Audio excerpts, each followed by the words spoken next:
100.1 so enne mukama ayiko 100.9 ayiko 100.9 ewo Kumase Adamfopo radio Paris France ena takwa Sompa 101.1 takwa de Sompa 103.3 Tachiman Sompa 106.1 Sunyana Sompa 98.9 Enkranza Sompa 90.7 Doma Sompa 101.3 Mankasim ya Kingdom 106.1 FM KODIE so Sompa FM and a Facebook Sompa 106.5 FM Accra we like page na share and Sompa FM live on so YouTube and somebody abodi nyina bede e de akwakoto www.sompaonline.com and na app no betimi a download Google Play Store and as iOS Store no Sompa online make am say Leicester Ghana Limited omode young toothpaste and a brush abedja so na wudi chichi wosia waye wosie na wanya na bro no wo mo ka ho ene de hot by kase boy ebremo medimafo herbal center Dr. Tamoda so ayetene so ane yasode anumre yi hot by kase bon so mo gi ya baba and time herbal mixture edura etu malaria se no wo mo nso eboa ayere sabia ba ko nso awokwa ye from sciatica expert commandant no 21st clinic wo mo na eboa me am ye de hot by kase bo ye de asomo ene anumre ye frame Akosua ago Aboagye obetimi afremi Akosua nhyirafei yenhwe ene hot bite asemo eda epaso weekend mu enana ensem bi ne na momfra mama den a Ghana Police Service say akwatia ba elections anyame ya domo a bosome aye ba besi mu no September ne de tosum yenu ya baba beto no eze so mo hyema asomdwe ho asem eye adwuma eti wo mo kwa probo wa akwatia ene potemo eti wo mo nanti mu a se de be ya ba bi sese de ne mato no ya de beto ena enfranto na no no mo ne na mu no mu se akwatia Eastern South region ho no wo mo ekohia nipa dubia no mo kutakuta akode eye fine arms yi ebeye nkono na ekuta wo mo giri se kwan a efaso ekuta wo mo no enyina ekwan papa so enti enam so ama wo se wo mo pese akwatia akato na bro na ba elections abaso no wo mo pese tension bi abeba obi ade mra be hye nsem na sasaka ene huroye bi abeba enti Ghana Police Service wo mo gia tum sampa ba election a eba be koso no wo mo hye de niam asisiye se de be ya bampo ho nsem betimi agina na nipa bonifo bia enfo wo mu hunhim eti na no mo kochi nipa du mu sakode wo mo nchen no no mo ka se no ano no afa de Ghana Police Service force se anye no nko a officers no wo mo namoa bia efre ho St Dominic Hospital wa kwatia no ena no so mo kochi nkrofo bi a akudia na ekuta wo mo no na enya asamwa abrantie bi efe ne Bernard Kumi wo fosu wo mo chem se wo no ena ye ne dia na wo mo ye hwehwemu no ano mu se pop action gun yi ebi hwehwem ena live cartridges ibi nsu ehemu ena no achi 2 FTB blank cartridges nso eka ho ofosu agitumu ofosu ogitumu abrante Bernard Kumi ofosu ogitumu sampa akode no eye ne dia na eho asem no sese eda ho afedie wo musa ne namo a wo musa kwachi abrante bi efe ne Joshua Amanuku ono so akwatia Y junction snap checkpoint hono eno so mo kwachi abrante ono so ayenkwohwa 15 live BB cartridges nso ekuta no say na de ko he akato na bro ne ababeto aba wa akwatie yi ena akodie edi ahim edi ade ncheche ewa hei ena no nso wo mo chi no no mo gusu aye nhwehwemu edi afasa asem no ho wo mo say do Livingstone checkpoint so a officers yi so mo Toyota Hilux pickup ibi eno nso nipa mienu enokasi edu ena Chinese ni di shebi efe ne long ho na ono nso so atim yehu ye no nso so live BB cartridges yi nso na eka wo mo ho wo mo de wo mo nsa atoka no so wo mo gusu a asem no mo ehwehwemu na sansemi ye tu fan so okore ni akwakopi akwatia fi so bi bese all eyes are on akwatia nti police for e de asem bi ba na yensu ye de akire na ye wo 5 pm akwatia de wa ese one epono ne mpontere ye bese ebusa ne se akwatia ene ne mpote mo mframa ne te sei hote sei se de ye tete se police for checkpoint ahodo mutimi huhu akode yi se de tension nkrofo feel wa ha no sa na o mo so nya sa tenka no ana se eye bosremuka 5 pm memao aju eba hot bite kase eboso ewo Sompa 106.5 FM Accra mini aba patron me jusu ye dance wadawruma Ghana Police Service de krata babonten fa akodie bi o ma chechecheche wo checkpoint na no wo mo si nipa be ye du bi o mo chi wo mo no na wo mo kuta 9 firearms ai no emu ahodo emu assaulto na chire wo mo san be chi nipa fufuro bi nsusu a eno nso akwatia y junction ho checkpoint ho eno nso mbe chi obi e fa ni Joshua emanuku ni ade minim akodia police for echichi eho asem no sen na akwatia atmosphere no esitie no ni aba manintia osumpa etifu ni aba de o kan na ye nukre apeli fo ba ha no no o ma bobo banwo benchembo discipline pe pie kwan saba akotie biara ana kru biara so apeli fo wo beria ni akotia free kede kwa so efama kwa so ubewura bodia uba kotia ewo kwa so bebre beria ni de ewo kwa so bebre se de wo kan na ebibo ka se enam se akwatia mine ne wo ho nti na se eya na nkrofo wo akode wo mo ho pa sa na ti ana patani sana ti enti omo eya chichi wo mo no mo amu akwatia ne de enye mo nwanwa ana oh debi nesa mo ho no eya normal se wo behu obi a wokuta tuo ana sa mine phone ene de o se emri bi ma frame na minimum edisa enkomole pe mani area nkini mani phone de ni padodo na woturo ewo won fie won etumem etuo di obi kwati ni kema etuo woni kem nti enye no awon wa se apisi phone ewu tuo wo ekofo kem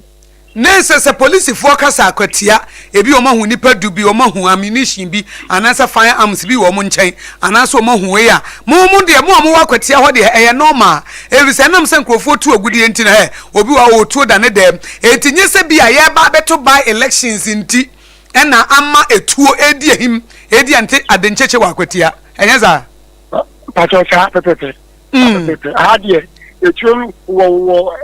enkrofo bet obi anten di boni obi adi tronu boni no ban obi wo ha church kura ono wo ye mine no owo tuo makomako be ye 10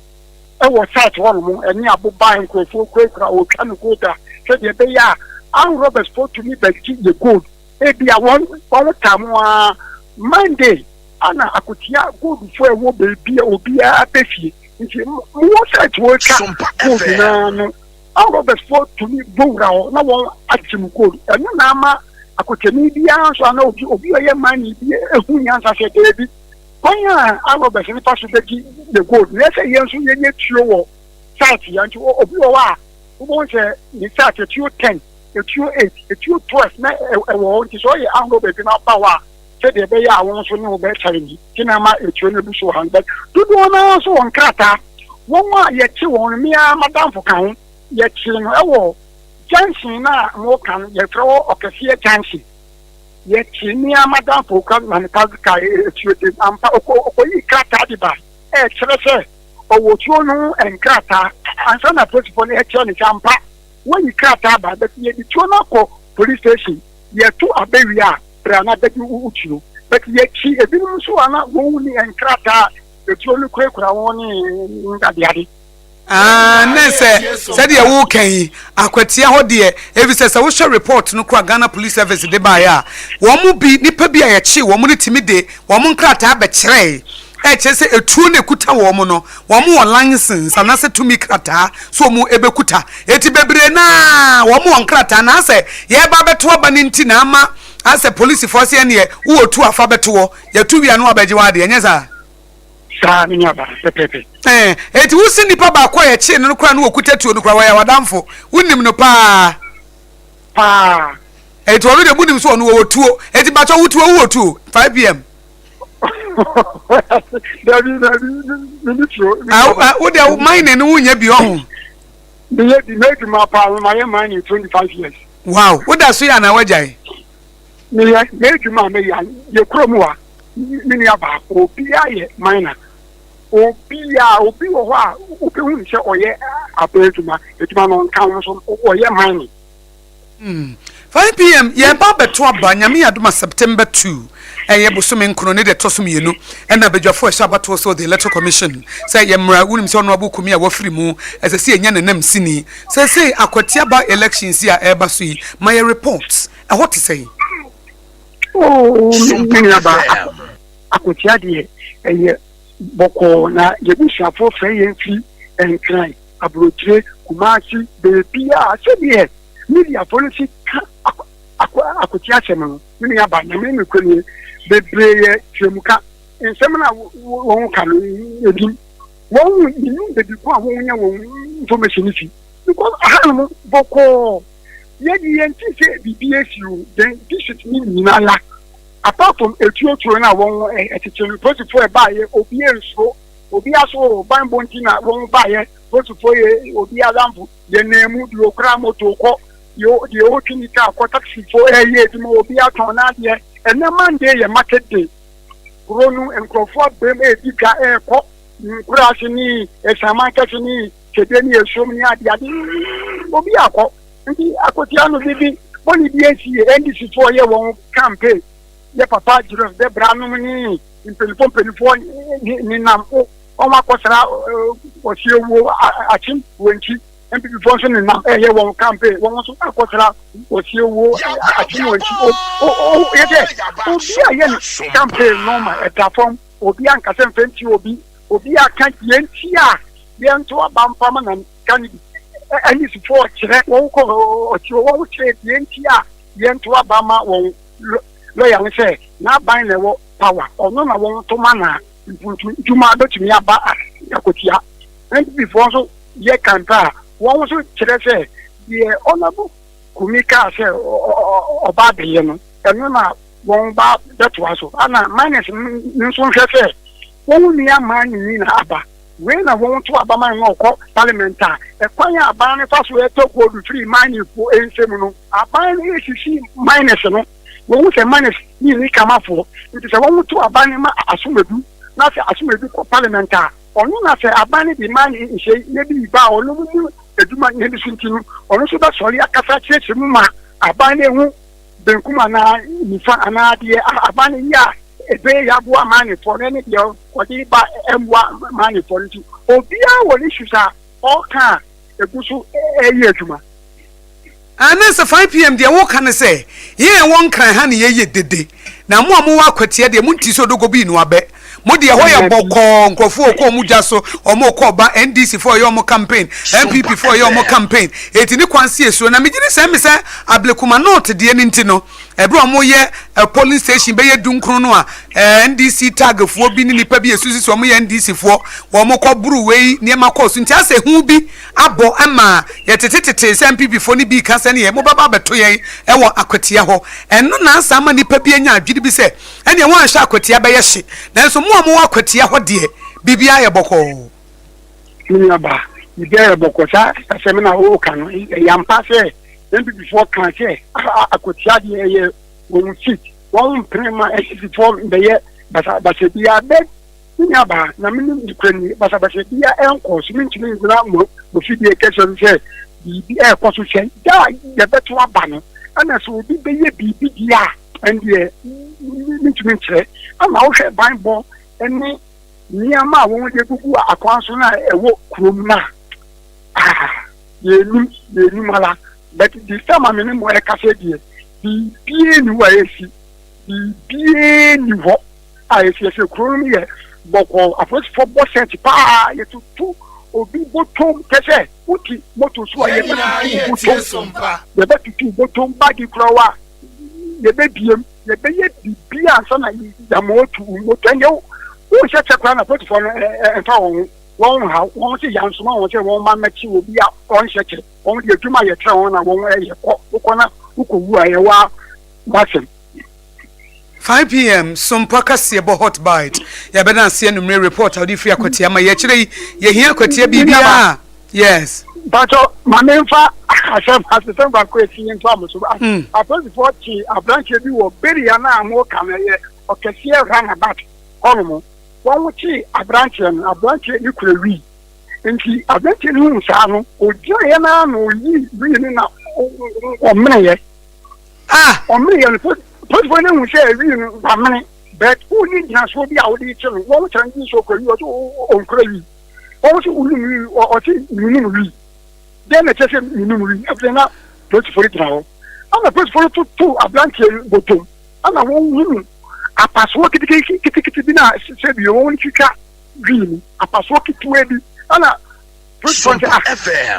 What you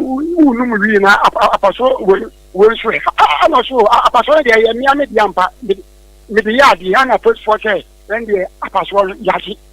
Oh, you would be in a young circle. A police for Naje. A person. Anna, we are not called Daniel one of Buenos Sabana or Catcher, matter. My password is Pabucho. The Yami Power. I don't want to say a person in the 2 million planners. You want to bring you 2 million one or Japas on the crowd with the place for a as the same way see what Petiano no. 1 minute we no by force.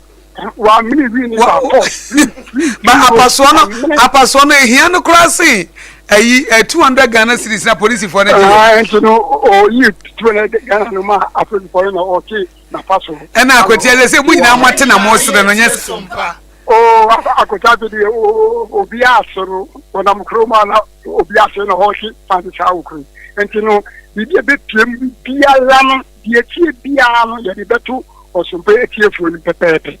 5 p.m. Medan say for 5 p.m. And yet in can efi akwatiano na wodi akwatia reporter man wo chem say the police for checkpoint bebre na akwatia de area ye mining area ntino obi awotuo ena dodo na ewotuo no so mo license etu omo kra ye omo nwa say police for timi shi omo say etuo be na kuta wo ye je no say na da munim say krom atuo na ye de boy bra wo so kwa nkrofo dem atuo ho obi kwa fom tuo ho evi say wo mu tuo agudie no kra wan ha na kromfo aba be free wo mawram enti da bi omo make sure say anaso omo hwe say tuo e wo mo nti wenye bibia e nwanwa e na mpanifo afa nti say world cup bia na moma ye nkwa homa no so na ye ne Oru Akofi Osei Agyeiwaa oya MPP Eastern Regional Secretary edema party no na yene no enkwotwetwe nkomo pani kese memma wo adwo eba Sompa 106.5 FM so Nye ko ti amejo so ni me ye na bibia boko de obode na daruma ode enkwache ye Rajef Konadu ne ho ye de so me chairman ho ye papa aya chia o chairman mama why we say metin in kanche na say me wo Sompa yeah free so ufi yeah the mother of all stations e call na say yen nya nkita ho bia enti me don kan be man pepepe mate me da sipi opani wedi nyame ya adomo a September 2 na bedwafo ehwa abato so the electoral commission e de atodwa say by election be koso akwatia na no yete say MPP for mo call work bi ni ade eti say kromo so police for wo ho or checkpoint nyina wo mo hwe say bibia e be koyi wadawroma akwatia by election no say na wusi hu ne emem agozi adi kan me de asida be mo nyankopon say na day ye tiase na igusu di jumadi se de yedi na me de ya konsoma yera NSCOMI na busia foni na ni akutia foni na so mahlo mo MP yera NS ya kumi selo de kankan na no kre akutia by election yera NSCOMI film on the 7th of July no in say ye Ghana mambra no mahu kwan say do se ni pana film so de mambre amama ye moyi ayi mo bibia ansa na moyi sha Constitution in my within 60 days to elect a new member of parliament to represent the good people of Akotia. As a party, to an amount, a good being Kitamudio, a good year, Solomon Kwame Sumodu, Adona, friend King Solomon, and then it could be a party in me. The big not be able to do a constituency from the one I also only party in Besine. Akotia is peaceful, extremely peaceful. Party ni na gusu boma problem ho na yin say come September 2nd MPP be say retain your seat e dey say yera NS ya huni enmonyam enti mu ogidie say party ni de kwan bia so enkunimdie ebe ye mo dia by election ya ebe na police form wo ho a wo mo hwe na no yete say wo machi ni pedu bi omu hu firearms be ye nkono wo mo ho muti bibi se na ye mo nwanwa ana se nye mo nwanwa pi Akosua enye ye nwanwa se heye no kure se nye no kure police wona ni because yen as a party there you give a wo musa because of the C ablikuma be simne yen timi nti obi amfa nko gina court IGP gina bia o se ya chiom we are still under investigating it's me tell you who be bring someone in the street so nti ye give a wo police no musa police wona be bu ho omudi omuduma nye hia ne se perpere yo obi abakoto na ababoko because Ghana yeto ababebre oye ni de basabasa ye de yen asa na MPP party ye ni ho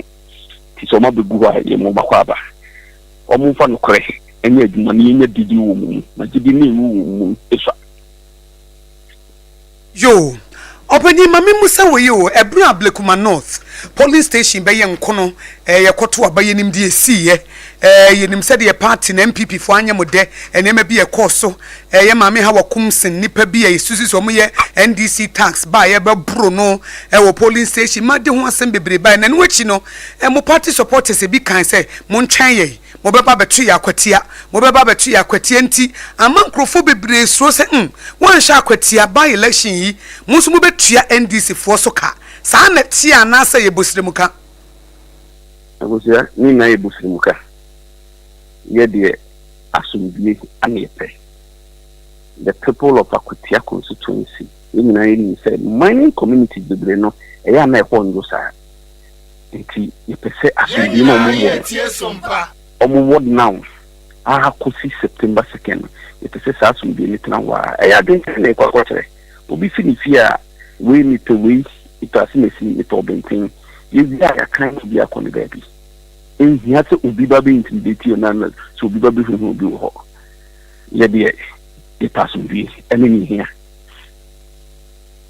won sem e twato a wode ma NPP achitafo evi se anopena me kan mo kase ebobi fa mo work na e course na mo tufo se mo party no supporters nimpie evi se mo tete se bi mu ehu bi abo mo se bi a de si wa blekuma no bi a na bi esi wonti bi kro mu mpie eti wano December na wode ma NPP achitafo Akosua me gina wo fidie so aka kire akotia manfo omuwo akwantum se basa bi eni ho bisi wakotia obi biara embra no mbeto na ba come September 2nd yewra enese akumia onye ndebi koyi ni na wotida ana 40 days yibedi no eye Friday come Thursday ye candlelight ewo constituency Sompa ni fiada yibedi ni 40 days ewo achimunti yefi hwa yebetu yewu constituency ni aya adwuma den kosise e brada beso e bakoto aba NPP kitafo mu ti Sompa FM ni nyina no ye so mo bo say obi biara mbe boye wakotia na besabasa ye ni ye ni bia no enti wakotia ye beto aba no ye brada e be na wotwe amasumbi akoso akana wo Ghana yes and say IGP only professional as you know him because oba ye didi e wo ni eswa see akotia is a test case for him for his second time obeni ye beda wase na ye mamutiri nkwanso se mo ko okonkase nyame enka mo ho se de wo ka parties ahudo no nyina ho etieche ye nti bibia se a ye besa bo ka chine onu abatwetwe ngomo beda wase wakonya de mame yo onwa kofi osei Agyeiwaa NPP Eastern Regional Secretary wotro for panyini edema NPP amanyuko no ewo proye mantemo eno de sansem ya tudwa na police fonse mamudi atudwa fa akode a wo mafa bi ewo akwatia ene ne mpotemo no ye be hwe ne owura rechi komado ye security consultant ne na twetwe nkomo me kan wo se Leicester Ghana Limited wo de yan toothpaste ene ne brush abadwa so ene ebo ye chidom am ye de Sompa kase ebo ye de asomo na yenkodi nkomo efa police fonse mamudi atudwa no efa hot bite ne esisi wakwatia bra ye nyina ye boabo ye ho ano na ye de ye ho ahyemu na etime aboa etime kwa homa no so na meni owura Richard Komado o ye security consultant na meni no atwetwe nkomo obani memuajo eba Sompa 106.5 FM hot bite kase ebo so medase minaba ye danse nanu na police force me read this statement na ma wa say police in the eastern south region have arrested 10 individuals and seized 9 firearms in a series of targeted operations in Akwatia as part of heightened security measures ahead of the upcoming by-election. And now, we shall report no more by any Hongkwa or Musako Akwatia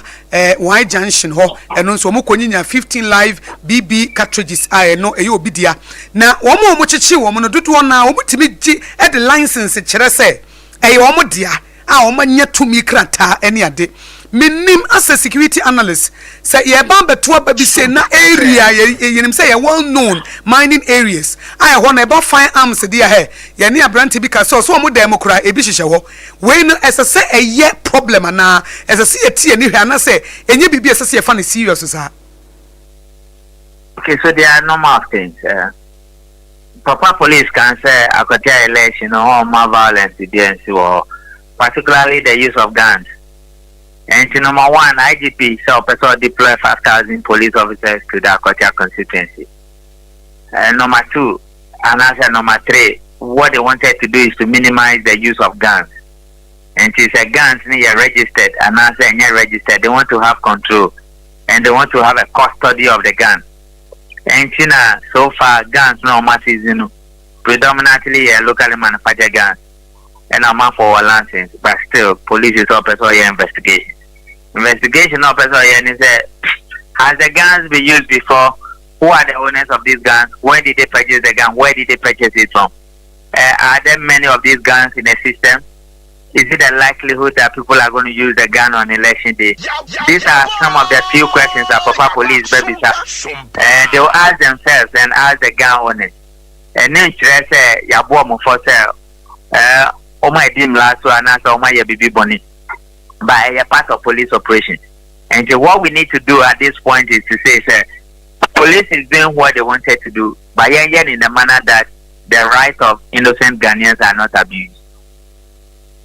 Okay. Oh, Opanyi Kumado, security consultant, what are you say we share abatwa ye ba betu Akwatia by elections yi na we share ebra ye bag Ablekuma North na 19 polling station abatwa sakasaka si ye te se nipa bi kasakasa a omuka so o mo baba betu Akwatia ene Akwatia de eja betum tia se ama ehu abobo mofo se as obi be say expectant mood Akwatia be ye say o how be si ana sa fear no legitimate anasa ehu hia enye fear per se because somewhere 14, 15, 16, 17, 18 time kwa Akwatia ko security risk assessment. Papa police ba ho omo be ye near military for be friend wrecking. And to me did say omo picking the mapping. And omo share where the vulnerabilities are going to come from. And what the likely risk is. And see to investigators and as a law enforcement officer. There's nothing like here. Near police inform person disorder. And I say safety breaches. Because a by election now, Papa police, a Juma put ni ties is to say, obey missions, obey create safety environment for the voters. My political parties, missing voters. Because on election, they will be a voter. Nobody is NDC, nobody is MPP, voters. And see, to have a successful and a peaceful election, Electoral Commission be there so muye. The Electoral Commission machines in Yaguma and also mobile there's a voter displacement and deletion of voters' names. And answer your baby about on close of polls, distortion of results, discrepancies and duplication of results and your Papa police Ejuma. That is the sole responsibility of Electoral Commission. The Electoral Commission here Ejuma Papa police will make sure that they provide a safe environment for voters to cast their vote for their respective preferred candidates. Then politicians polling station responsibility. And not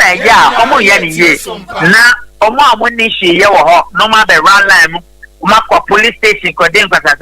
That is what creates problem in this country. And it's a politicians now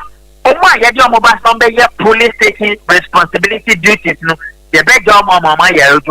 na Electoral Commission to be Papa police a great problem there. In all these elections, nobody has said, even in Africa, nobody has said that police prevented me from voting. police was not there and somebody attacked me as a voter. Police took away my voting right from me. No, the police will not do that. And a shared responsibility. It's not about fear, but it's about the fact that police were happy in the early hours of the election. Then the videos you are referring to, videos. So they want to put in a security measure that ensures that one, they achieve safety guarantees, and number two, security assurances are also achieved. These are the two most important objectives of the police. That is why your honor is deploying 5,000 men. Akosua has 109 police stations, 119, with 5,000 men, with a moving van which is a cruising. Even if you deploy 30 people to a police station, you still go to have about almost 2,000 reserves. And it will be more like a policing environment in an area where election is taking place. So it's not more about fear, but it's about achieving safety, compliance, and security assurance objectives. Nancy, who should win in Adia? Who can ya? Who would GDA say? Who assess Ghana Police Service? They are well equipped to say, Akwatia by elections, no. Wamubetimi aye, dear Wuki can ye, sa objective, no. Na Obia Kumatonium. Who share strength almost show ye? Any the kind of sex is almost taxes almost ye. Any weapons they are arresting. Nature said they are showing strength, they are showing capability, they are showing readiness, and they are showing preparedness. So on election day, announce a day to an election at Akotia, they will do what a police is expected to do. Remember, I just told you the three responsibilities. Electoral Commission, the problems back next the Electoral Commissioner is not police problem. If people cannot find their names in the register, if machines are not working, and people begin to throw tantrums and begin to destroy things, it's not police assignment. It is the responsibility of the Electoral Commission. So your real election, now Obianya 2, now Electoral Commission say 7. Now the Basabasayeba is not police, it's Electoral Commission. So this is what people must understand, that the police predominantly is to create a safer environment for voters to vote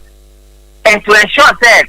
at the coalition center, Electoral Commission has the freedom to collate the results. Whatever is done, it is the Electoral Commission. So people must stop this whole thing when you have politicians misbehaving and doing all manner of nonsense. Then they blame everybody and they say, oh, it's the police. No. Let me show you. When it comes to election is like an event which belongs to the politicians. They cannot run the event themselves, and they hire event organizer, which is the Electoral Commission. The event owner, which is the politician, and the event organizer, which is the Electoral Commission, they have agreed. Say, press security for Adentia, Yabanya visitors, Yabanya Hawk, Yabanya patrons. Now your patrons need your voters, no. Now you're making sure that there will be safety for them. Then, Omo agree that the Electoral Commission and politicians agree that police should come for the patrons, which are the voters, to enjoy safety. The same politician will go around, cause problems, destroy all manner of things, blame everybody apart from themselves.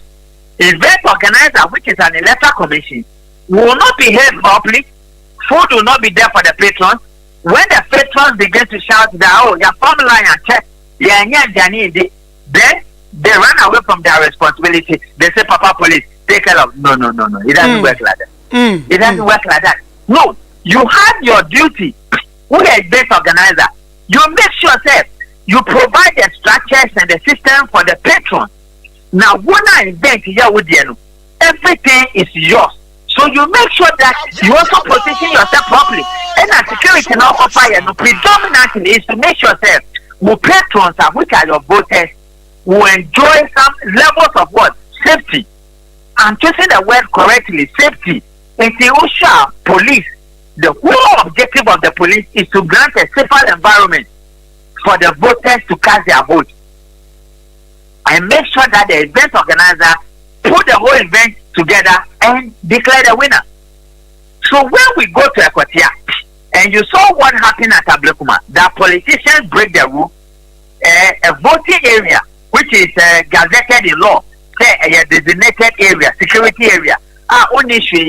you go and stand there and create problems. Then you are likely to have the same problems at the police stations at Akosua. But if politicians will behave themselves, the electoral commission will be more responsible and make sure that the machines work, they start on time, they finish on time, they collate the results and declare the winner. We'll go to Akosua and come back home safely. Wie obani kumado ye beda wase adesua odi ama ye chire ye nti bibia se a ye besan aboakache ye da se pietiefo obani ene ne twetwe nkomoyi eye security consultant ora rechi kumado wono ene de kasa meka wo se kasa boyi wutie free Sompa 106.5 FM Accra na ye wi a meka mo se hot bite kasa ye bo ena wo te nsam aka nyina no ye de beto mo susesia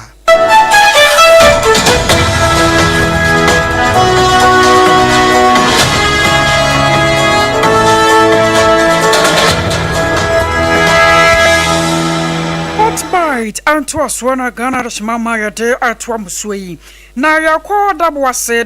no awo wasa East Mansin mu atoya mantamu ewono na awewosam kase asie no owura bia wanya finsha na duasane din ne Akufuado wanya Akufuado abedi Ghana mampanyini penemu wo ye betwani ya chese wo atoya mantamu honom wo manfo no kiremu anase won ne panyina won ne nyina atwa abe ewo mpochem wonum na ege adwuma no wachose ne panyine de ne ka 300 Ghana cedis one kanisika 3 million ama watete papa no watete no akotwa ne ti say 10 ade free so ama asem no akasa yawe hosem na abuso ya mudi ya chier momra Facebook way number money so ade ya Sompa 106.5 Sompa 106.5 YouTube no so ya dam eno so ya Sompa 106.5 na se owura yi a ya fansa Akufuado wanya mfinsha na duasana ke hu yei wukita mampanyini DADAA din a wasanka ya de pa ede bobra pa ema Ghana nya osomfa so no wonde ende da bi wose ne panyini de ne kanka panyina anka wa kire wo sane yesi bitwa abade wusi da kura yi ne nase atwede ma yeye ya ene watwa ne tidie free so say 10 ama ene yewura no wonka atiasefo ho biem na wo panyi ye ka no wasem ya wa free muyi wanya finsha no aduoso 70 years na ze kura no anka woje na kura abo free atiasefo asasi so ene se na san akwakwo san Akufuado yi a wode afree muyi na mo amode ya chie no momra Facebook ho na momra mrade eye Sompa 106.5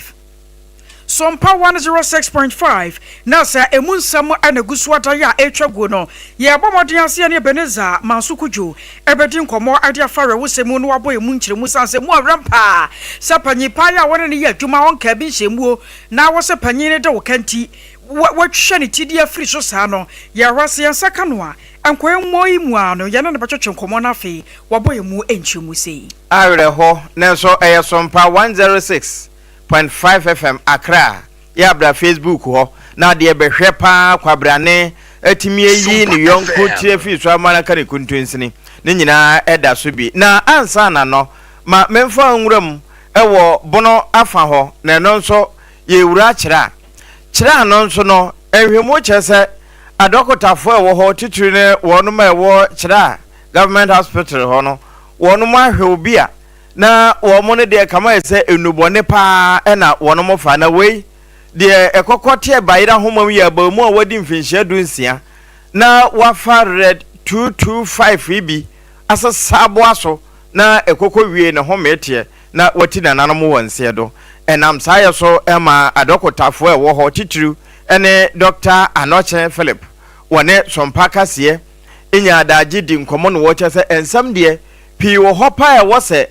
brano ehon kyerɛkyerɛ ko na afutuo sɛde be na timamufo a ɛtewo asabre ebi kura fa bi manogusui na nano ye sifom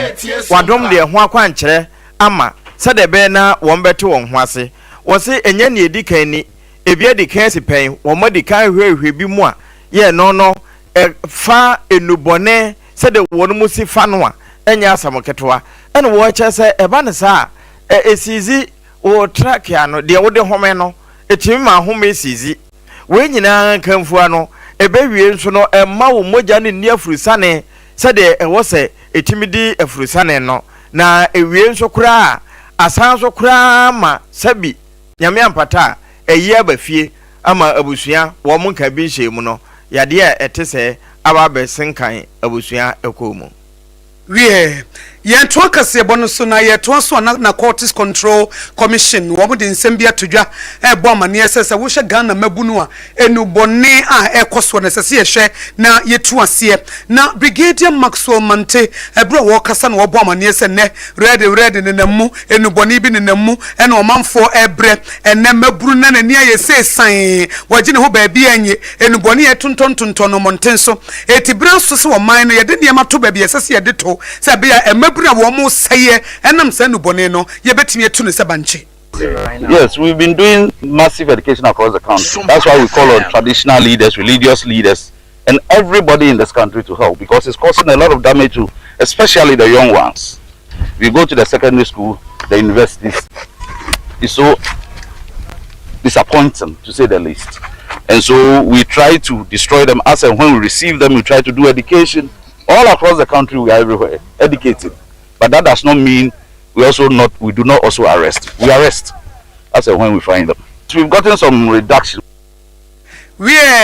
Na Courts Control Commission wono opanyi pa wadano ye Brigadier Maxwell Mante na yete ne kasa no. Abusaya kwa mano so ne yakwa KODIE enkomo biem ye ne beneza mansuku jo ana kwa kasa na ekufo ado yi a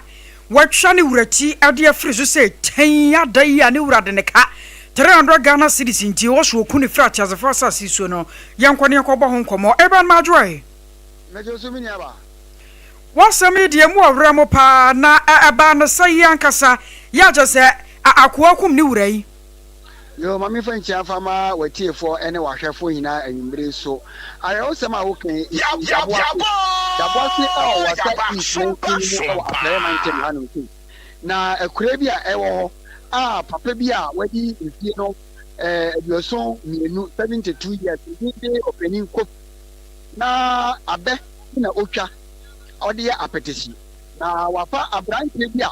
na oye tietia na ni tiri ho shan edi ane ma me ne papa de ma ne bi ya ato nchen na mo me krom ade wo ba ha akufu ado na ye de fre no na akufu ado yi one papa opening kofi na ewe eduma no otwa aben ma na otete ma no mo bo de apetesi akufu ado kira papa kofi e de ne ka 300 Ghana cedis na wadana dana nya ade a obetua e de ama no nti nne anopei oni no ato nse edidi awie na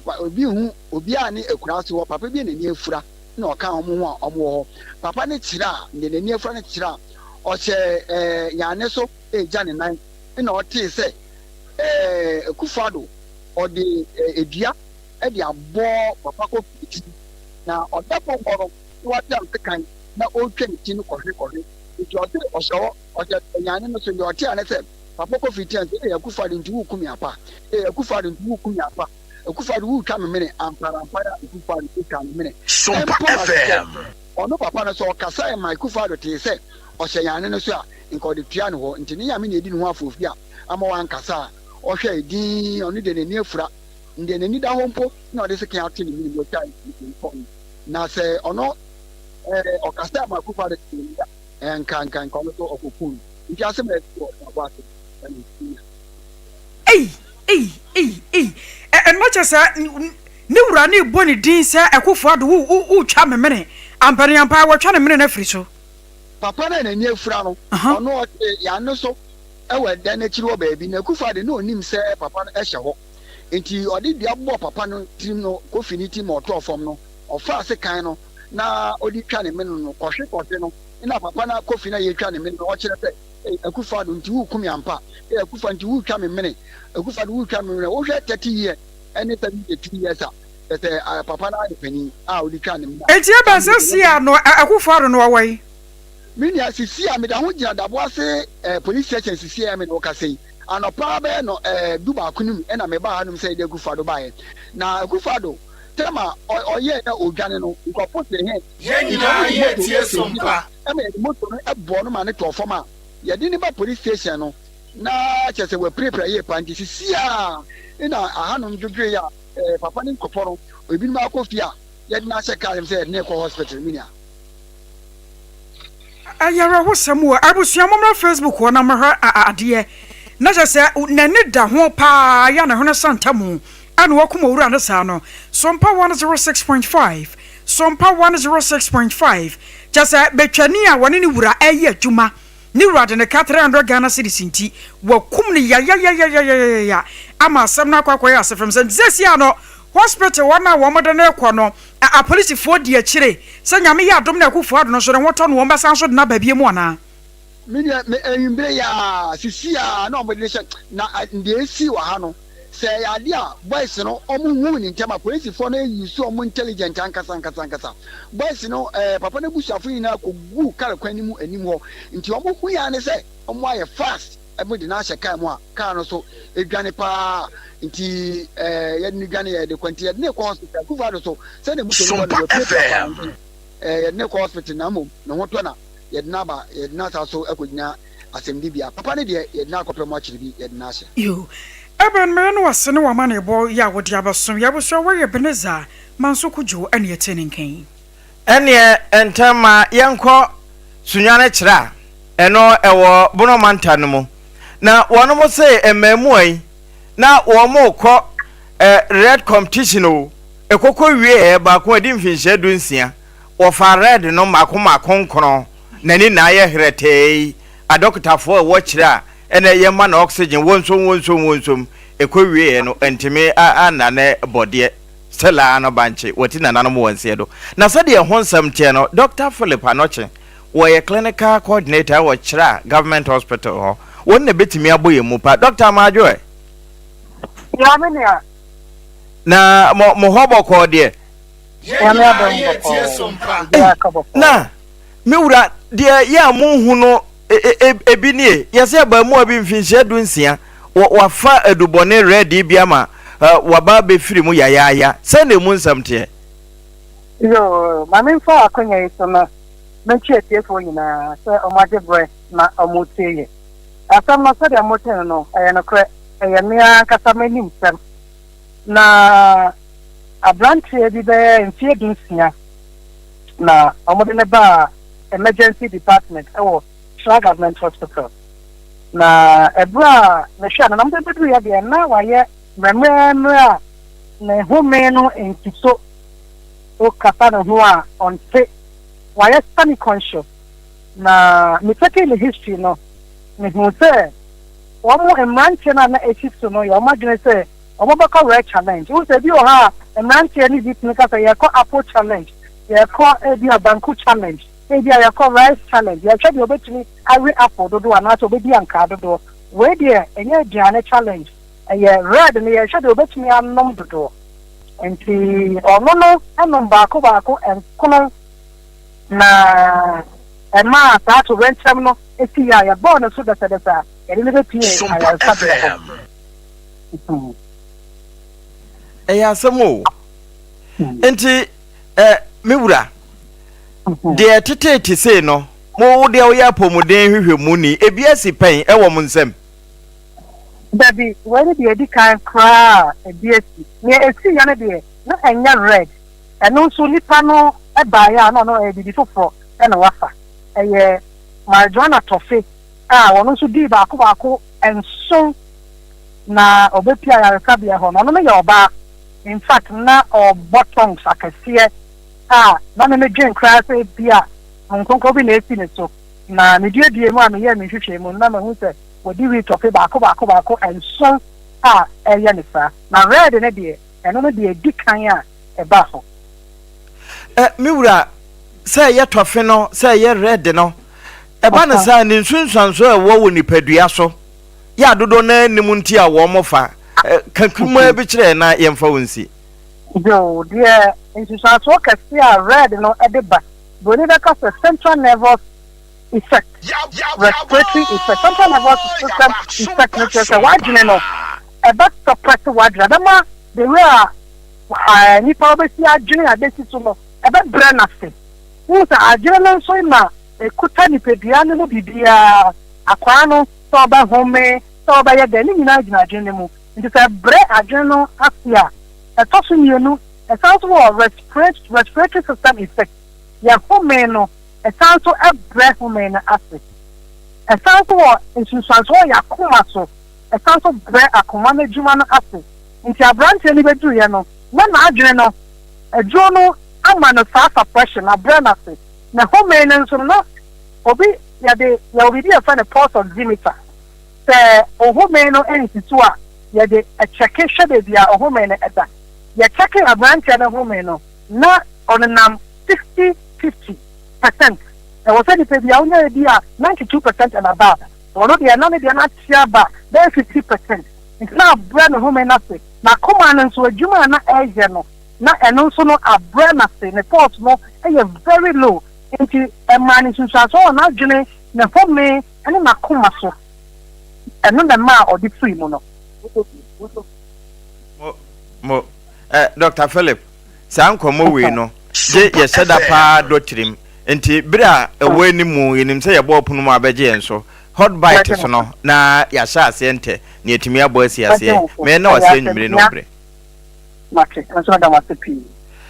Dr. Philip Anoche we clinical coordinator e wo kira government hospital bono mantam arohosem a esi wo nanim eho ama na ebi na wo tua kire yen me can we send Leicester Ghana Limited or the young toothpaste and then the brush abedja sunu nsi ankase ebo na wugusu a wutie na ye hot bite na eno nso akwa kama eti momo ye ntu fa so okore na ye nsan ento so na ye tu fa so KODIE na sa KODIE na to so dia mamuo Upper West Regional Police Command na womo so akere maame bia wonya finhia na duasa nwotwe na maame ya won ma kere no ani din ane abena mata yi ne bone a waye nyina no se wobi ya wo ne ba chem no awo no abosome nkono banya asem keto ma akoda fefefe kama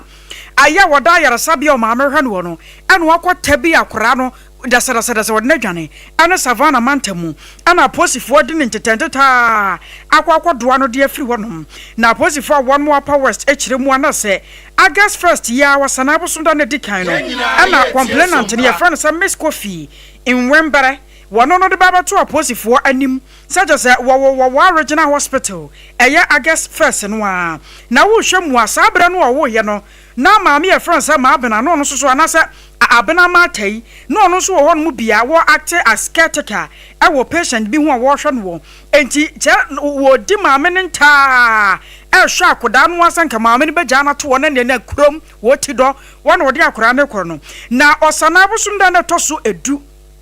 ena hwemu kire se abena matai ne poa no wo bo no woni kiri mu otumi ba mu ma no dada maami no wo no awo a afekwa no nya na awotwe no se wo pepampese ato akire dwonum enti wono anante nkɔ dwanim na agya wonkɔ pepampese nto na hade wonya obi ya ba nsoma no sanse wo ya yarosa bia na agya baatan wo ba no dai anu anu achi mu sa ne maami hwe ne ba ne ma no no okɔ no akɔ diaper de aba no de aba bɛbɔ ne ba no se wo kɔ ne no ano na kora no wo hunu ne biem wo kɔ ba ya na ne ba wo no ya wonya na awotwe o ni sike o ni mobile phone odie yo maami e friends abena matai wa mane nyina so de kɔ ya kyese wo mo pene ba bia ayarsa bia no mu hu na anu akwa ye den se batan wo betumi asomu enam so ama wo bo anako Upper West Regional Police Command aposifo ensemu a wo de asem de koda wo mo na wo mo timo ye nhwehwemu no ano na savana ho no mo ba bi ene wo de akoda no akwa pia enwu sika ne ade nyina wo de hwe no obi ntumi hu no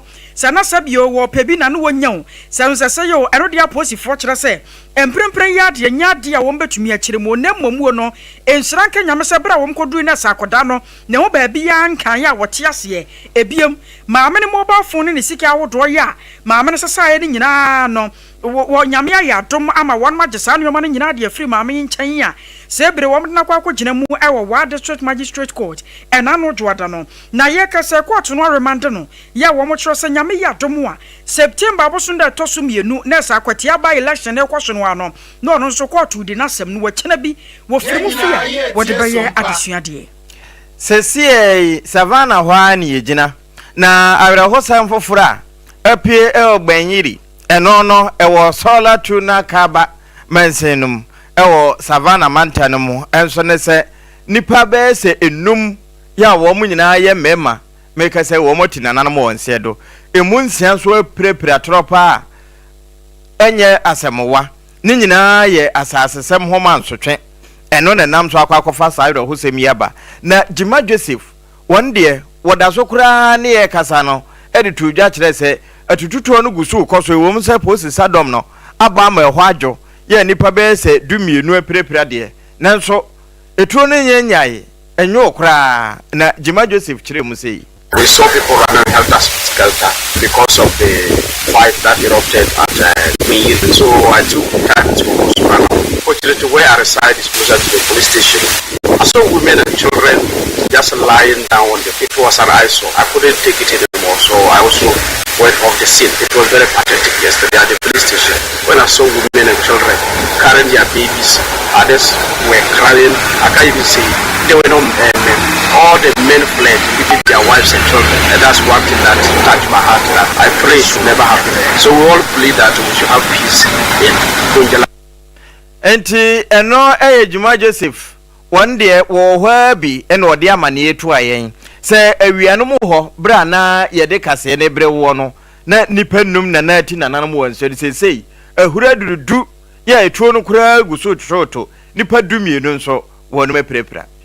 ye to kase bonu so a awrehusam beto wo mayi ebre be pie se helicopter eye Z9 helicopter no sa wiem hyen ya srafo Ghana Armed Forces wo mo dia wo mo ko bosse na Ghana asoafo mienum panifo nwotwe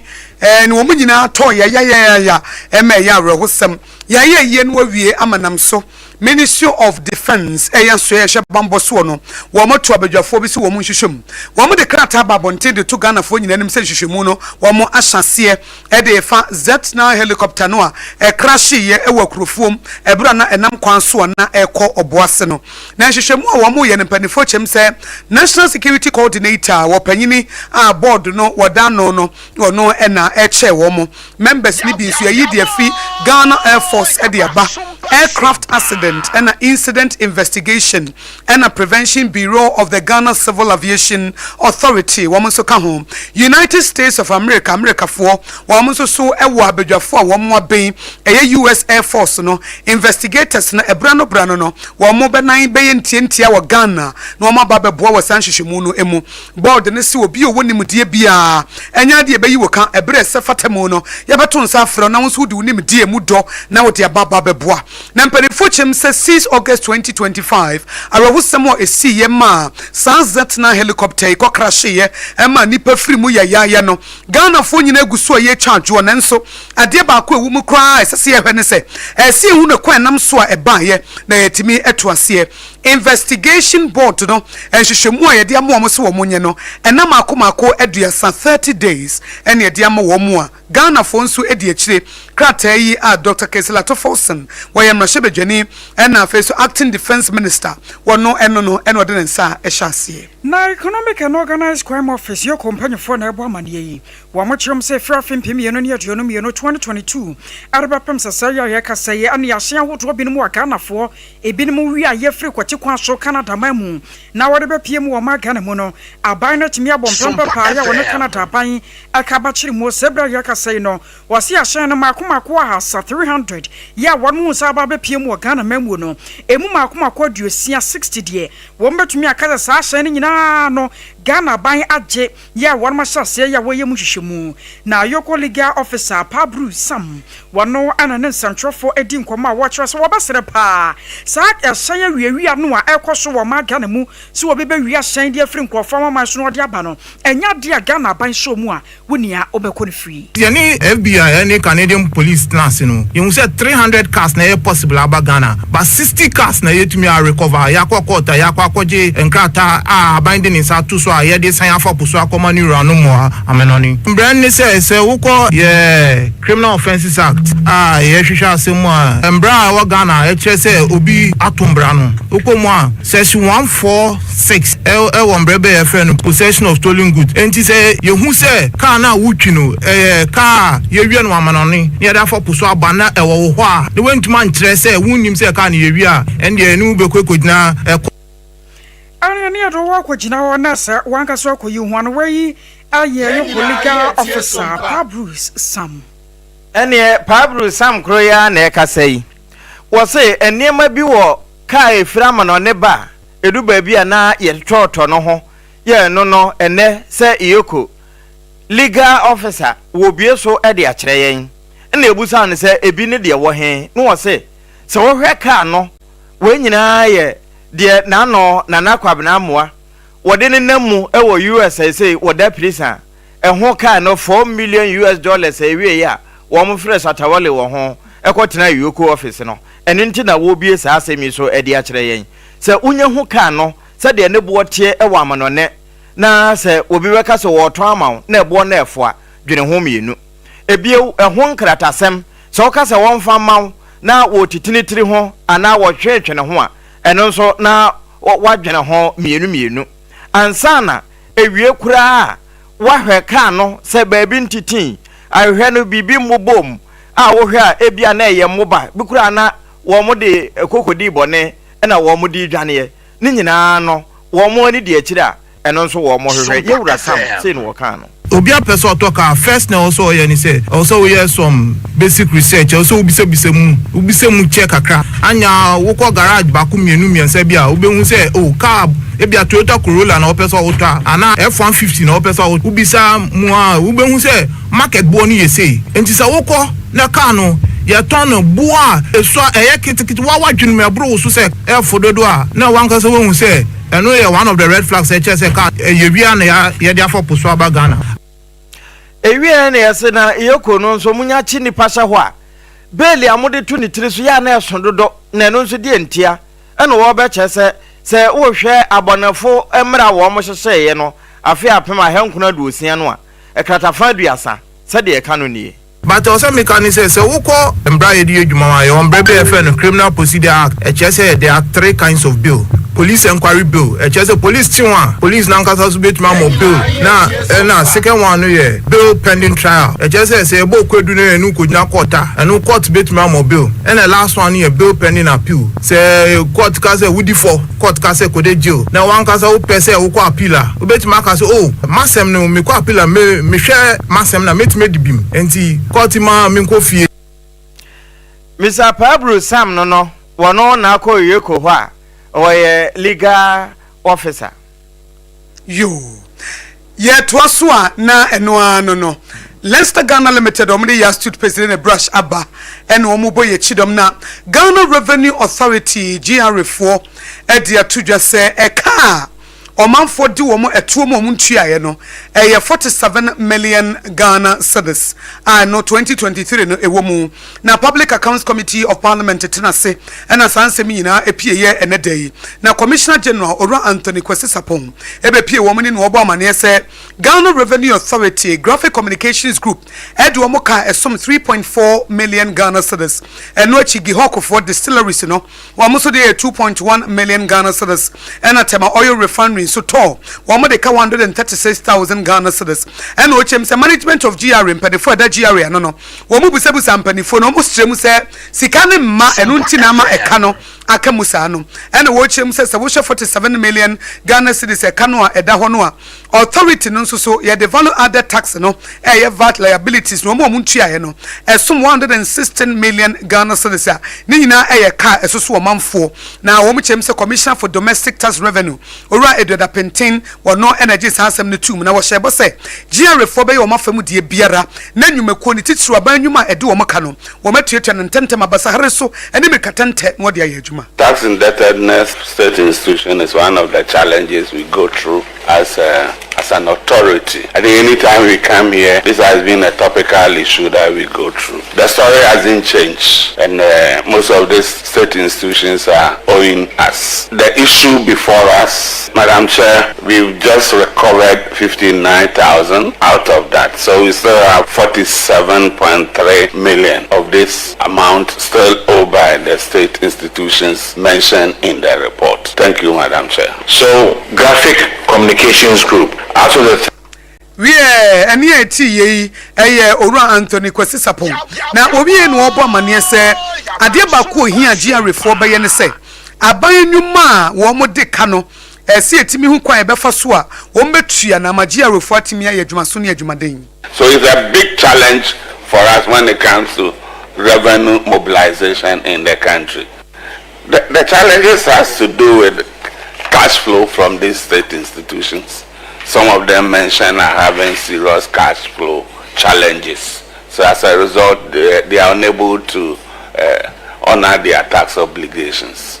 That is as simple as that. Thank you. we ye Ora Anthony Kwesisapona ekasai ye to akase ebo no so I was sorry to akase ebo no eso Ghana police officer de abaya one mo chemu e wom se 24-hour economy no record wo mo yendeda nanso wo mo de no kire se wo mba be hyem kenapa na atumi agina so no wo bompempe wo maka na ye mia ya wodo na aboa ama ye bambo mu yatumi ajimu na director ya 24-hour policy secretariat no wotano e wo Ghana police service one makachi aye chief superintendent Benjamin enia asqua e na wode ato dwa ya wo chemu wo se won mo ka de akire Ghana fo nyina se mo obi anhwa akoma ne timpo san se wo mani abre pa se afidie bambo mu wo mbayiri mu. The regional commanders and all police officers are poised for the success of this policy, and we are ready to seize the opportunity and then to provide our services as an institution to make sure that this 24-hour economy as a program actually succeeds. And what you know, senior police commander de Ghana Police Service, DCOP Nida Kunlomote, one also the Kakra Etwasusi. We have gone through the program itself. We have seen what it means, where we will factor our patrols, where we will factor our security infrastructure for it to be able to capture everybody who is going to be involved in the program. And so far, we can say that now that we have gotten the briefing from the government side, we will also be listening to how we are going to do it and then use that one as our backbone to get the work done. And we want to assure everybody in the Upper West region that so far as this program is concerned, the police doors are open, they can contact us, they need. I was turning Kai DCOP Nida Kunlomote. Ene adechie nyamedom ye na yawada enya dia sono mabedi yawo ne nyina ne se wono mu a esan wonhweno se wombekura franka na wombeba ba prima mpani agua no saada no na womode to forms no mu enti wuni wunya nkofa na chese ifiri saada no kono enya dia abesan so akobio na mampani abedi ekire dada Dr. Adaje Belbel Baomia yawada da etwato no wode ne de beko na wasobmetie na eno no amakwan mo wono maye wo mo nhyehyɛ ehunu da kropotia wo mde bako akoto wo mo so aba na afi aboso ese wo mo bo wachire ede taade wo bedi nkunim achi no mo ne ho ade enti Adaji ba omiade wodi ka abo amane kura se ayere so a no pa no nwotwe na wode ne nkrata aduru ho wo konso a yesenta so nkon na ntenti nye ono nkon na beko wonne do ayere wo ba pa samira ba omia wo mbeto kesa akọ sabre kro na nso no ne campaign penimfo a eka ho ne bontoa wono wo mu nyina bedi akire na wono makobi na eno na kwodi she Dr. Bre Champon so de beto se ansa na Adaji ba omi amfa ne de enko ya wada no wono de ne de beko eda wukuada enti Adaji di bae anacha secredo pempran wono matum na ne aka ne se wo mokwa akobontoa na fe de ne duru so ama asi ahene ne etu ahene fo akona fe womo akwakwasi wono ahene wie ye to akase bono eso no na ye kam se aha ye Sompa 106.5 FM Accra na tontina 74 mesha tontine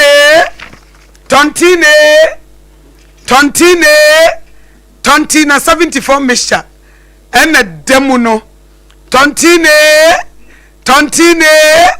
74 mesha ye ne ye krodo da bia na wo yare won se immune system no wo mo aboho aye mmerenti da bia na anim se tete dudu no ane ye no tete dudu no aye na nanom timennom no munya 120 years no bawie 120 years no omutiminya 120 no mo kwa afuom no mo kodo no mo ye adwuma na da bia na onim se sa dudu no ebis na da be ni menya mepa twa na no ne adane na breda ne na adane ho enu ne aye ne tontina 74 mesha no it is a wonum a na wutimi sampa waye woni padua yie yetamfa ne T74 heba mesha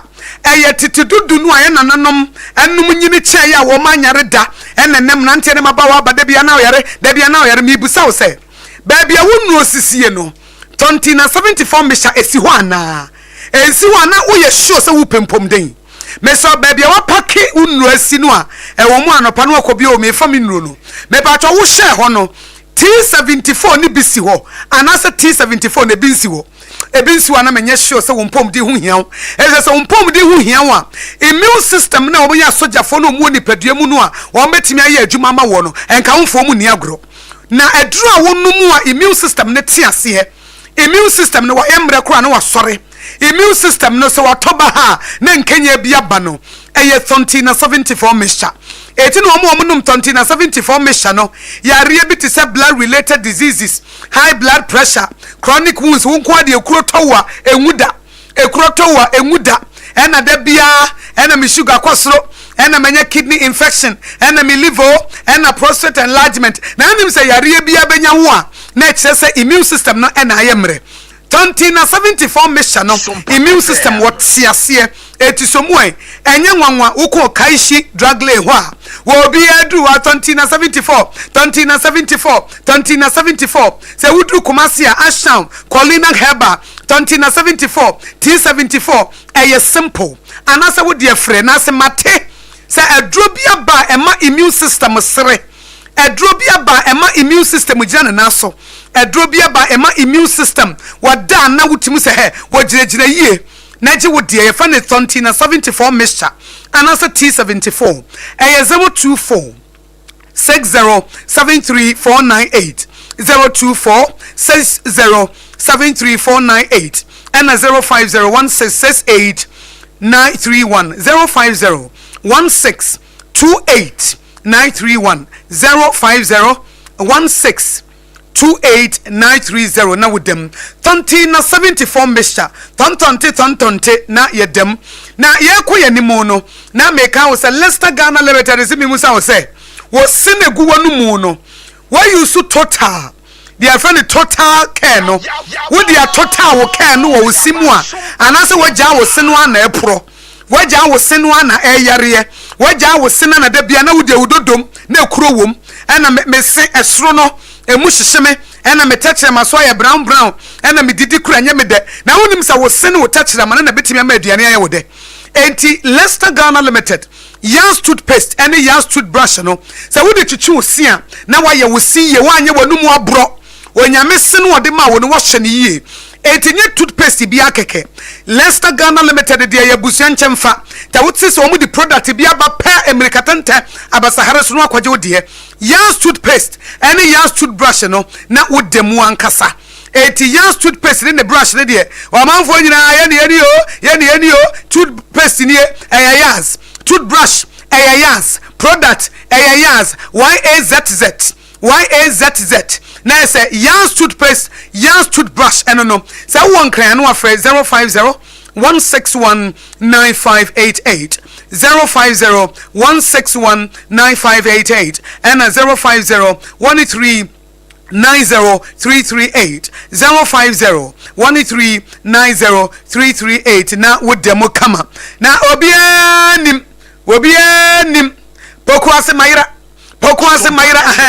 pokuase mayira yeah midima for herba center make am say hot bite kase ebo na wutie fi Sompa 106.5 FM Accra no ye beto so na mama me man ma papa pokuase mayira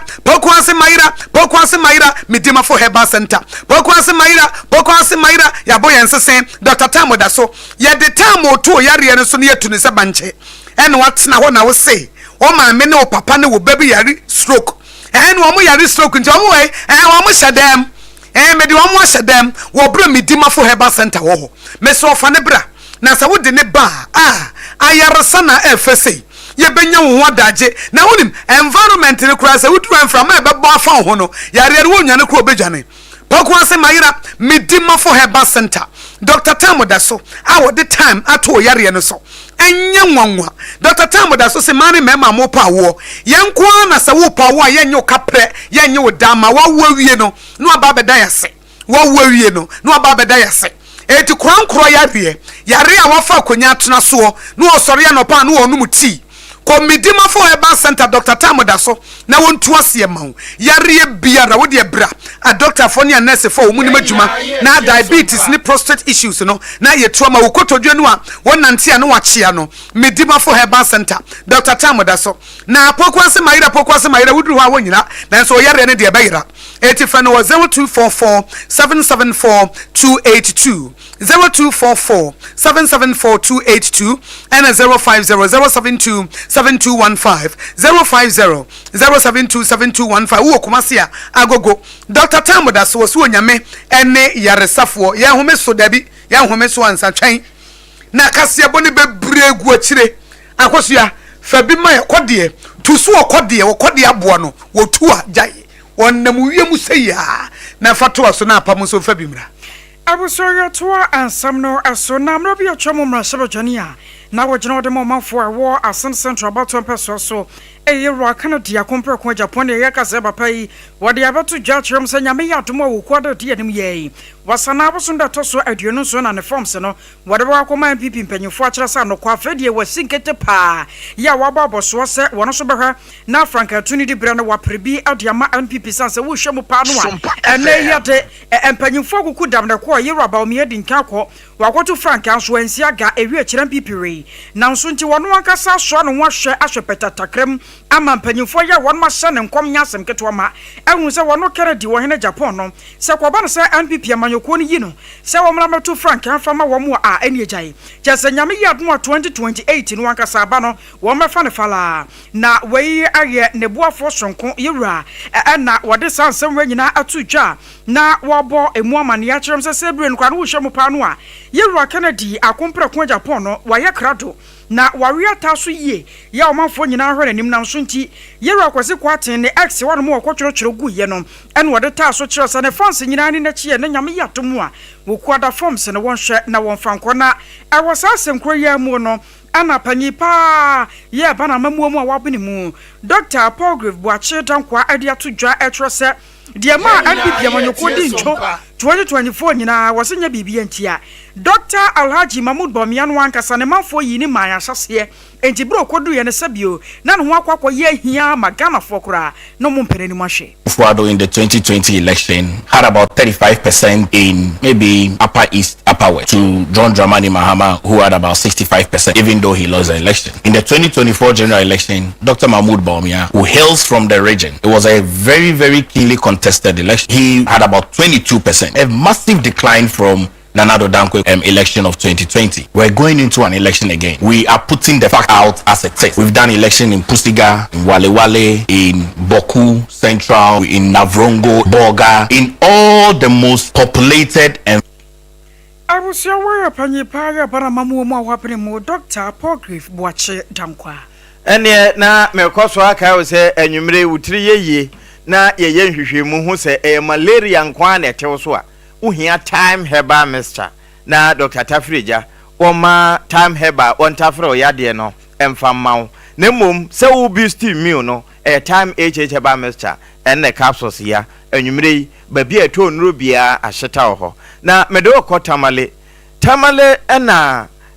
sremanti findo na no awere ho se mesi ye no akonwa ba kotoy enam sayo so masono makura ka se wo mo de contest bi na mo nkyine ye ma ye wo mo de anesese efia konwa to a adehibusua no obi atime pribi eno nti na no na wo mu bie forms no edito ho bo so me da na etoso do no mienu ya na ye fiada na wo mo hye se ayere so a ne kwasiada na wo matum kwasiada na wo mo tum no na nipa mako du mienu na atwe wonti ya me ka se emu didie wono mo timi abache sampa wo mbe contest na emu mienu na twen wo mo ho sanye se biribinti wo mo atwe asan ene ye Abdul Rauf Khalid wono na wo national vice chairman edima NDC amanyoko no ewo empotem ho Alhaji Ibrahim Seidu wo engineer wono nso baabi na nso wie no wo se biribinti watwe asensan na ni nyina mu no Ziblim Siaka wono na akọ Sremanti Findo wo ye deputy national regional secretary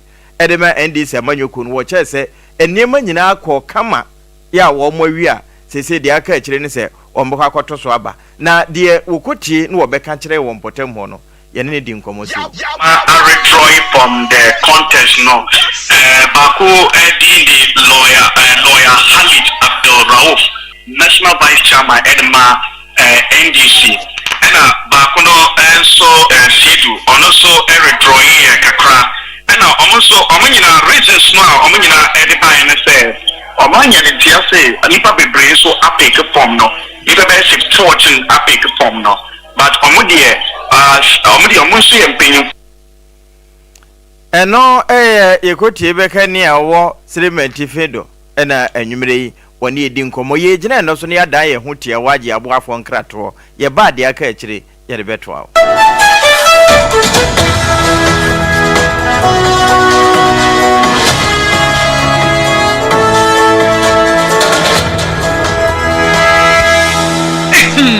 Medo edrano pa wutimi to boase etwitwiwusi o ado na so ni se me de yas toothpaste and the brush and the twitwi mesima menya homka senti na ye bokoyi na me de me all time favorite yas herbal toothpaste and the brush aboa me amasesei menum nso a enwunu anasa de ehia me semfimfem me biem na wonka se mesi aye fita sesrecha homa na et brightens yas whitening toothpaste and the brush and the middle shimmy. And tina was see a fee. Na yas total care gel toothpaste and the brush in the dear. A bow was some buying. Demunina and Mawanumu yet sham. Oh, yes, and Crotrodo. Yas herba, yas whitening and the yas total care gel toothpaste and the brush. I was young chamfa. Some more pedudwo 2 a 1 crying ha. For Leicester Ghana Limited and was 050 161 9588. Leicester Ghana Limited and the yas toothpaste mo ahodo and the brush abadwaso abeboy midimafo pokwase maira akra midimafo pokwase maira akra midimafo e ba clinic aba akra ani o wontie passengers egumi kai mu e ho na dodo na ekro ene sa akra ne botem yedemu ani yedemu ampa de se de edutwam Atlantic International University America memu abo Dr. Adujamfi abaso honorary degree as a professor in biology in herbal medicine it is said here ayaresado more. Oh, Missy Minim wife, your copa war. 1 year, 1 city. You send the 2 months and 8 years. Cano. Miss me connection and said, Uncle, ye, na a sakakra. Say what Peggy Mama, what you have them. Connection, what you are about the crowd.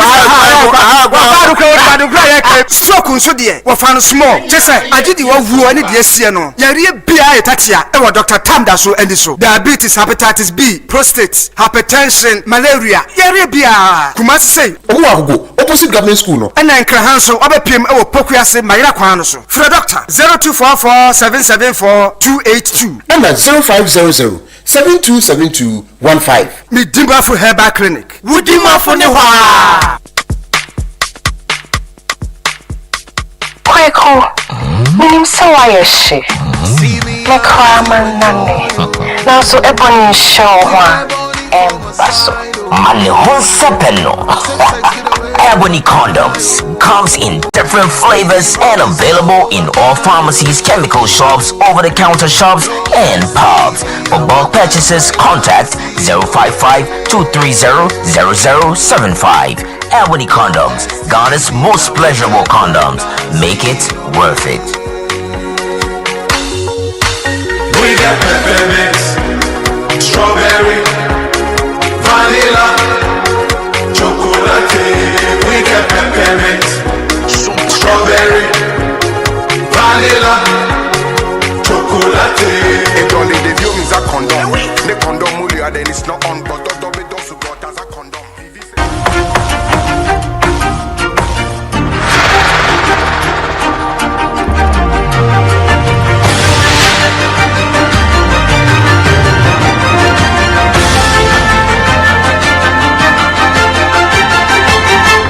Sompa TV, Emma Aketiapa. Abosiodam was a year to and some no so. Oro Patrick Enim, a agriculture director, ewo afija kwabre south ewo asante mantemu na apanyipa no de afutu ama Ghana fo wo se ade ba kwa wo se Ghana ye rani asua no se mra kwa nanim nam so nti wo bi antwa so betwem de bibia ka no ho titiro ani kuyayo wo se ne ewufie wo no mantemu a wo kire wo no no ano na wo hwase ne be ya banche bode menkani wo beduadua na santo se ne meko na atumi aboa wo sanse ne chemicals no a nipa binum de gugu ye no ba ye so no wo se ha adwene pa na enam so nti na amenne ya do dodo no a enso adoso e wo monche so wo se nam so nti wo basra pa se nei aban no hye ba ko de aba ya wato ne din se ankokon ketenkete program no Ghana fo obi afa no wonyim se ne be ya ebeba no ye be ma obi ya ankokɔ na ne ewufie wonom na wo fikire wonom na abobobuo na sa ankokɔ e otumi aye bie abru na ba debrea ye betimi aso in the silos buffer stock free dey resign obebi orende omo keeping nuane e dey ya do bebrea ese timi keeping in our silos so the silos is very important any agriculture neko their storage facilities are here agriculture or service management so at say here silos there will be in every farming community they should have silos you become one so and the figure na say production no cost say yes silos already which we have stores anwachi no panyipa no sanso koto srapan se won hwese ne be yi akuyayo adwuma no Boris Kabiru and the feed Ghana we emphasis digja sanjo important na sase bi da obetimi ayeso adwuma so ne eja and the feed Ghana no ye be say sase bi e dida important ne e den yetimi yesu bibi aduane amane e den e feed Ghana nya ye kan say is a first na schools omo shisage omo your school I was your way agriculture director your work for Jakwabre South was Santa Mantemu ora animo Patrick ene yemfiri yewura pato so na yenko amanone na amanone me do wura Israel a wo mo magaza fo enya ano pona kampese wo mo ti wo mo dua na wo mo de ahye wo ma sa keka wo ho biu asa asomato paye enam so amasese nipa be se aduonu de sesi wo mo namano woti nananam wonsedo amansantrofo binum kura prepra e de afa ho na emu no wo mo chese we kura no Maria Abu Daga so ni mu no a wono se we freelance journalist a wona moye na adwuma topa yaka no am woti nananam wonsedo sana Muhammad Salama wono so woye adwuma ema Ajazara de wokata no wono so namano na afi Muaz Abu Taha wono so sada ebiaka no ameka sei won kati asefo ho ama Reuters fo kra kasa e de afa ho se ba bia du ne de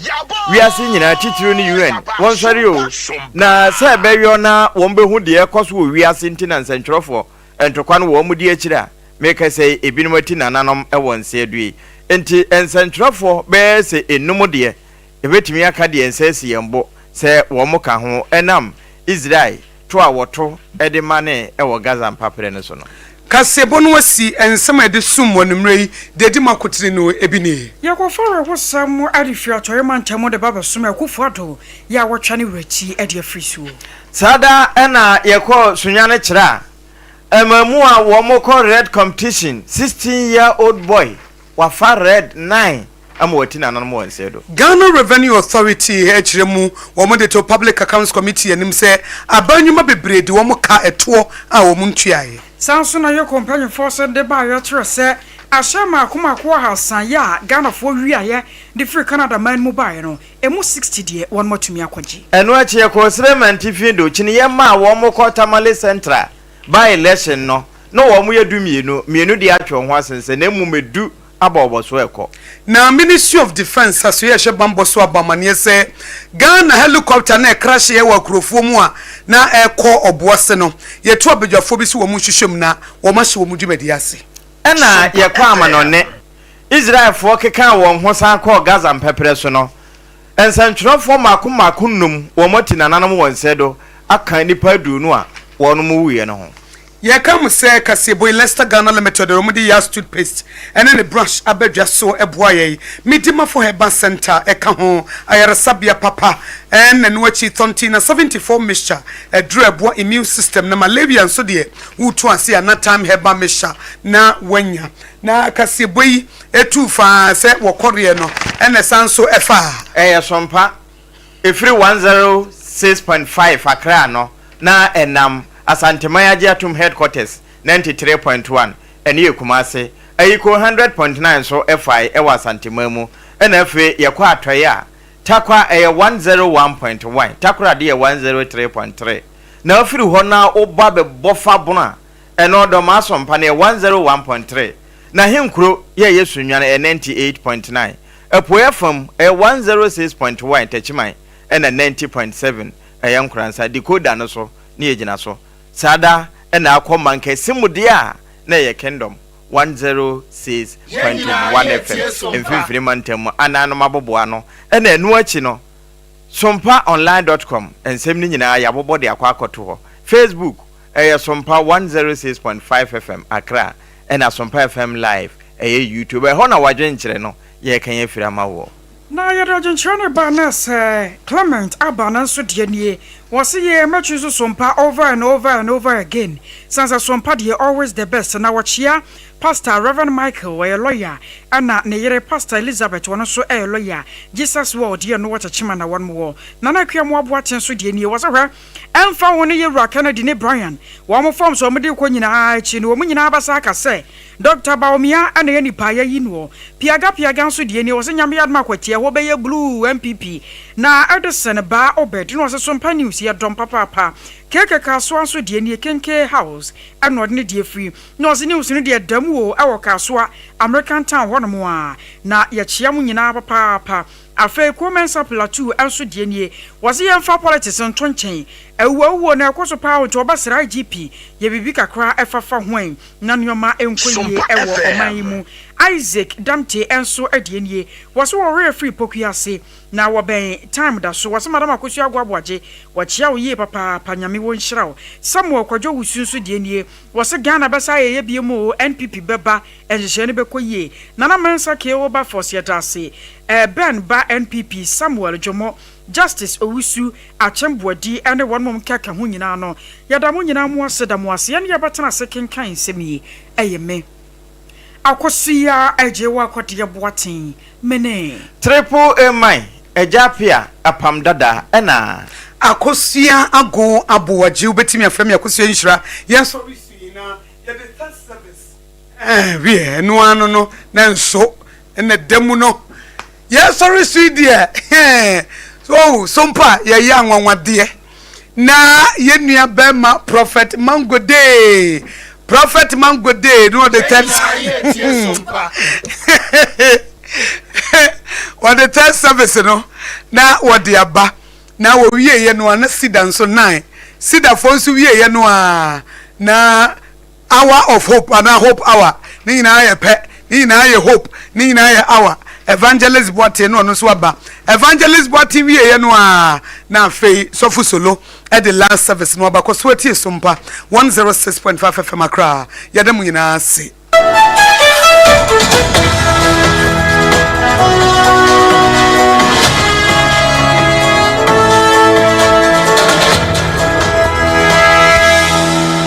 Mama nka bibi kaka fa makoma mo hene ho nkyerɛ wo. Obbo me ne mabusua ho ba. Me de ne hwɛ mabusia